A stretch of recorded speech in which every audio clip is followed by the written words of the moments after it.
4 PM और मैं हूं आपके साथ सिमरन। शुरुआत करते हैं इस वक्त की बड़ी खबरों के साथ।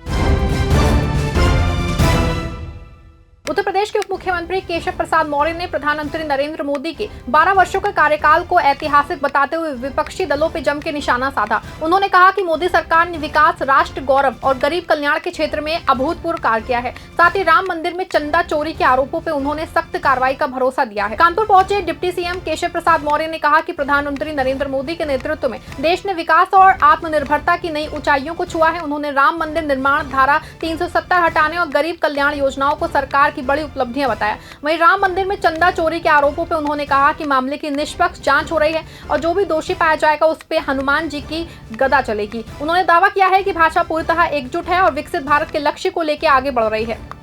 निर्वाचित प्रधानमंत्रियों के रूप में सबसे अधिक समय तक देश के प्रधानमंत्री के रूप में देश की सेवा भी किया है, देश का विकास भी किया है, देशवासियों का विश्वास भी जीता है और आत्मनिर्भर भारत बनाने की दृष्टि से सभी क्षेत्रों में जो काम 12 वर्षों में हुआ है वह कांग्रेस को अगर 120 साल भी मिल जाते तो नहीं कर सकती थी। तो इस समय यह देश पूरा विकास के साथ, विश्वास के साथ, विरासत के साथ जो गर्वपूर्वक स्वरूप देख रहा है, जिसके क्रम में अनेक उपलब्धियां हैं।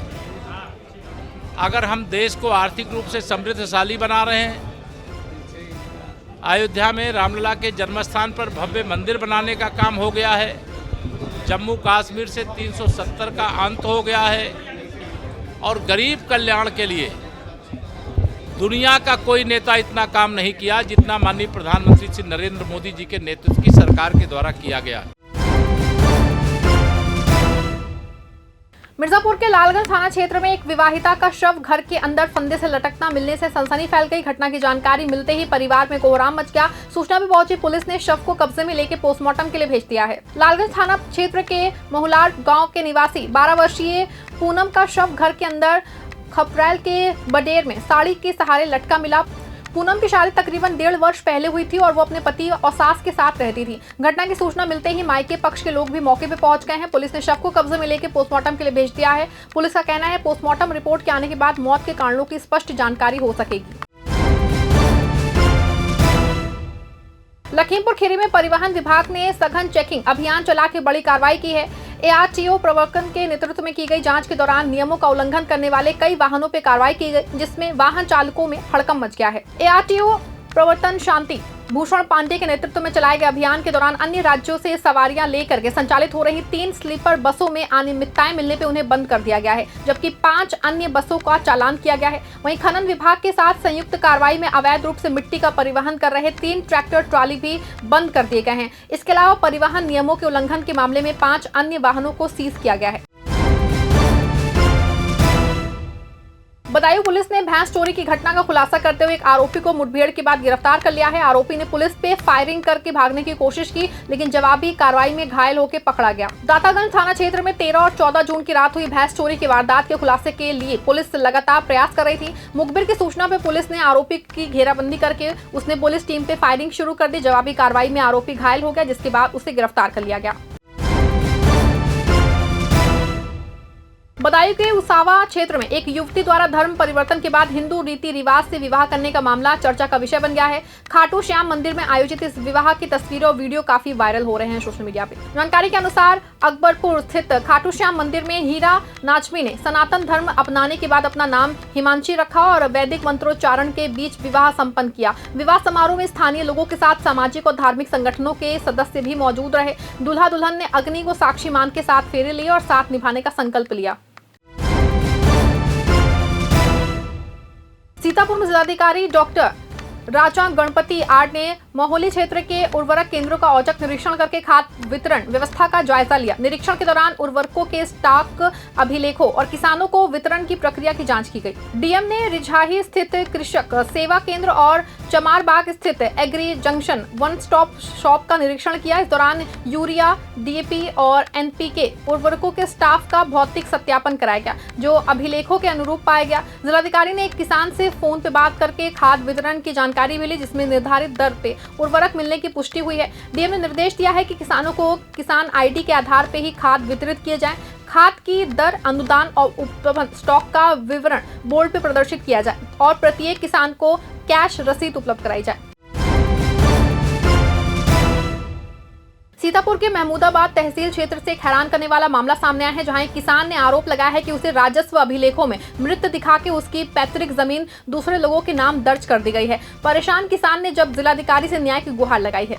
महमूदाबाद तहसील के दुर्गापुर गांव निवासी परशुराम का आरोप है कि वो जीवित हैं, लेकिन राजस्व रिकॉर्ड में उन्हें मृत दर्शा दिया गया है। किसान का कहना है कि करीब 28 बीघा पैतृक भूमि के बंटवारे में उनके हिस्से की लगभग 14 बीघा जमीन भी उनके 4 भतीजों के नाम दर्ज करा दी गई है। कई बार तहसील प्रशासन से शिकायत करने के बावजूद समाधान न मिलने पर उन्होंने जिलाधिकारी को प्रार्थना पत्र सौंपा है।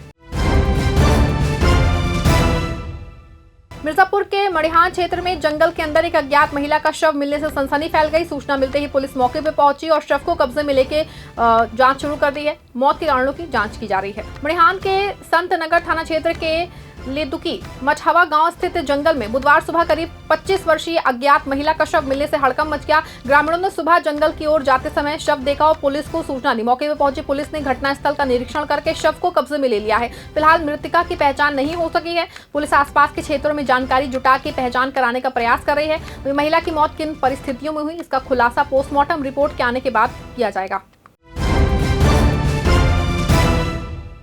सीतापुर के रामपुर मथुरा क्षेत्र में चोरों ने घर को निशाना बनाते हुए लाखों रुपए की चोरी की वारदात को अंजाम दिया। बदमाश घर की पिछली दीवार में नकाब लगा के अंदर घुसे और नकदी, जेवरात समेत कीमती सामान लेके फरार हो गए। घटना के बाद इलाके में दहशत का माहौल है। रामपुर मथुरा थाना क्षेत्र के इचिया गांव में मंगलवार रात चोरों ने घर की पिछली दीवार काट के प्रवेश किया है और बक्सों और अलमारी के ताले तोड़ दिए। चोर सोने चांदी के जेवर, 60,000 रुपए नकद, मोबाइल और अन्य कीमती सामान समेत ले गए। इसी दौरान घर की एक महिला की नींद खुल गई और उसने शोर मचाया, लेकिन तब तक बदमाश फरार हो चुके थे। ग्रामीणों का दावा है कि वारदात से पहले कुछ संदिग्ध लोग घर के पास बैठे दिखाई दिए थे। सूचना में पहुंची पुलिस ने मामला दर्ज करके जांच शुरू कर दी है और आसपास मिले सुरागों के आधार पर बदमाशों की तलाशी की जा रही है।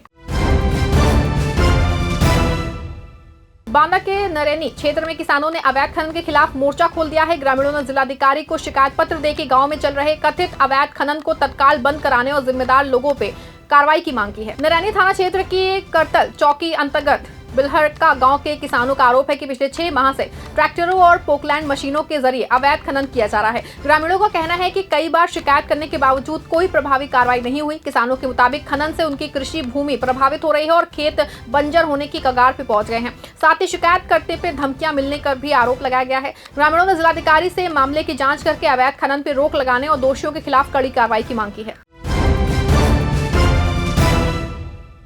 मिर्जापुर के जमनगंज थाना क्षेत्र में मिट्टी धुलाई के दौरान एक दर्दनाक हादसा हो गया। ट्रैक्टर टाली की चपेट में आने से 60 वर्षीय श्रमिक की मौत हो गई। घटना के बाद परिवार में कोहराम मच गया है, जबकि गांव में भी शोक का माहौल है। जमनगंज थाना क्षेत्र के गलरिया गांव में मिट्टी की ढुलाई कर रहे ट्रैक्टर ट्राली की चपेट में आने से 60 वर्षीय पगल धरकार की मौत हो गई। बताया जा रहा है कि हादसा बुधवार सुबह हुआ। घटना के बाद मौके पर अफरा तफरी मच गई, लेकिन कई घंटे तक पुलिस को इसकी सूचना नहीं दी गई। मृतक के परिजनों का रो रो के बुरा हाल है। बदायूं में एक दर्दनाक सड़क हादसे ने शादी वाले घर की खुशियां मातम में बदल दी। कचला गंगा घाट के पास ट्रैक्टर और ई रिक्शा की भीषण टक्कर में एक परिवार की 6 महिलाओं की मौत हो गई, जबकि 3 लोग गंभीर रूप से घायल हैं। हादसा उझानी क्षेत्र के कचला गंगा घाट के पास हुआ, जहां शादी समारोह में भात की रस्म निभाने जा रहे परिवार का ई रिक्शा सामने आ रहे ट्रैक्टर से टकरा गया। टक्कर इतनी जबरदस्त थी कि ई रिक्शा बुरी तरह क्षतिग्रस्त हो गया और इसमें सवार लोग सड़क पर गिर गए। सूचना मिलते ही पुलिस और प्रशासन की टीम मौके पर पहुंची और घायलों को अस्पताल भिजवाया है। डॉक्टरों ने 6 महिलाओं को मृत घोषित कर दिया है, जबकि 3 का इलाज जारी है। बरेली स्मार्ट सिटी के दावों पे सवाल खड़े हो गए हैं। नगर निगम कार्यालय में कुछ ही दूरी पे स्थित पुरानी सब्जी मंडी के पास मुख्य नाला कचरे से पूरी तरह चोक हो गया है। बदबू और गंदगी से परेशान दुकानदारों का कहना है कि ग्राहकों में मंडी से दूरी बनानी शुरू कर दी है। पुरानी सब्जी मंडी गेट के पास बहने वाले नाले में प्लास्टिक, सड़ी गड़ी सब्जियां और गाद जमा होने से जल निकासी पूरी तरह प्रभावित हो गई है। दुकानदारों का आरोप है कि पिछले 6 महीने से नाले की सफाई नहीं हुई है, जबकि नगर निगम हर साल सफाई पर के करोड़ों रुपए खर्चा करने का दावा करता है। व्यापारियों का कहना है कि बदबू और गंदगी के कारण बिक्री में बड़ा असर पड़ा है और बारिश के दौरान जल भराव का खतरा बढ़ गया है। स्थानीय लोगों ने नगर निगम की कार्यशैली पे सवाल उठाते हुए जल्दी सफाई की मांग की है। वहीं नगर निगम की ओर से जल्द सफाई अभियान शुरू करने का आश्वासन दिया गया है। कानपुर में रिश्तों को झकझोर देने वाला मामला सामने आया है। फील थाना क्षेत्र में पत्नी के चाकू हमले में घायल कपूर कारोबारी मनीष गुप्ता की 11 दिन बाद इलाज के दौरान मौत हो गई। पुलिस ने आरोपी पत्नी को पहले ही गिरफ्तार कर लिया था। अब मामले में हत्या की धारा बढ़ाई गई। बालाजी धाम अपार्टमेंट निवासी मनीष गुप्ता पे 5 जून को उनकी पत्नी निहारिका कश्यप ने कथित तौर पे चाकू से हमला कर दिया था। परिजनों के अनुसार पति पत्नी के बीच फोन पे बातचीत को लेकर विवाद चल रहा था, जो घटना वाले दिन हिंसक रूप ले लिया। उसने आरोप है कि निहारिका ने रसोई से चाकू उठा के मनीष के पेट और कमर पे कई बार वार किए हैं। गंभीर रूप से घायल मनीष अपने 6 वर्षीय बेटे का हाथ पकड़ के खुद थाने पहुंचा, जहां उन्हें अस्पताल भेजा गया था। देखिए, विगत दिनांक 14 जून 2026 को थाना फील थाना में एक हमारे पास प्रार्थना पत्र प्राप्त हुआ, जिसमें वादी श्री राम किशोर गुप्ता द्वारा बताया गया कि उनकी पुत्र वधू निहारिका गुप्ता द्वारा उनके बेटे मनीष गुप्ता की चाकू मारकर उन्हें गंभीर रूप से घायल कर दिया गया। इसके संबंध में मनीष गुप्ता जी का उपचार हैलेट अस्पताल में चल रहा था और दौरान इलाज उनकी मृत्यु भी हो गई है। इसके संबंध में वादी द्वारा बताया गया कि जो उनकी पुत्र वधू है निहारिका गुप्ता, उसका किसी अन्य व्यक्ति से प्रेम प्रसंग भी था और जिसका विरोध उनका बेटा जब करता था, उनके बात करने पर आपत्ति जताता था, तो उसके द्वारा उन पर क्रोध व्यक्त किया जाता था और इसी के संबंध में उसने चाकू से वार कर उन्हें घायल कर दिया। भीम आर्मी प्रमुख और नगीना से सांसद चंद्रशेखर के प्रस्तावित मझिगवा दौरे से पहले सीतापुर प्रशासन पूरी तरह अलर्ट मोड पे है। खुफिया विभाग को सक्रिय कर दिया गया है, जबकि पुलिस ने भी क्षेत्र में सुरक्षा व्यवस्था कड़ी कर दी है। रामपुर मथुरा ब्लॉक की मझिगवा ग्राम पंचायत में सम्राट अशोक स्मृति द्वार और संविधान पार्क के कार्यक्रम को लेकर तैयारियां चल रही थी। इसी बीच प्रशासनिक जांच में निर्माणाधीन स्मृति द्वार चकमार की भूमिका पे पाया गया, जिसके बाद निर्माण कार्य रुकवा दिया गया है। मामले में लापरवाही पाए जाने पे संबंधित लेखपाल को निलंबित कर दिया गया है। प्रशासन की कार्रवाई के विरोध में भीम आर्मी कार्यालय ने तहसील परिसर में धरना भी दिया। अधिकारियों का कहना है कार्रवाई राजस्व भूमि की सुरक्षा और कानून व्यवस्था बनाए रखने के लिए की गई है। वहीं भीम आर्मी पदाधिकारियों ने दावा किया है कि सांसद चंद्रशेखर आजाद का दौरा तय है और वो गुरुवार को गाँव पहुंच के स्थानीय लोगों से मुलाकात करेंगे। क्षेत्र में सुरक्षा और निगरानी व्यवस्था बढ़ा दी गई है। फिलहाल खबर बस इतनी है। प्रदेश की हर छोटी बड़ी खबर के लिए देखते रहें 4 PM न्यूज नेटवर्क।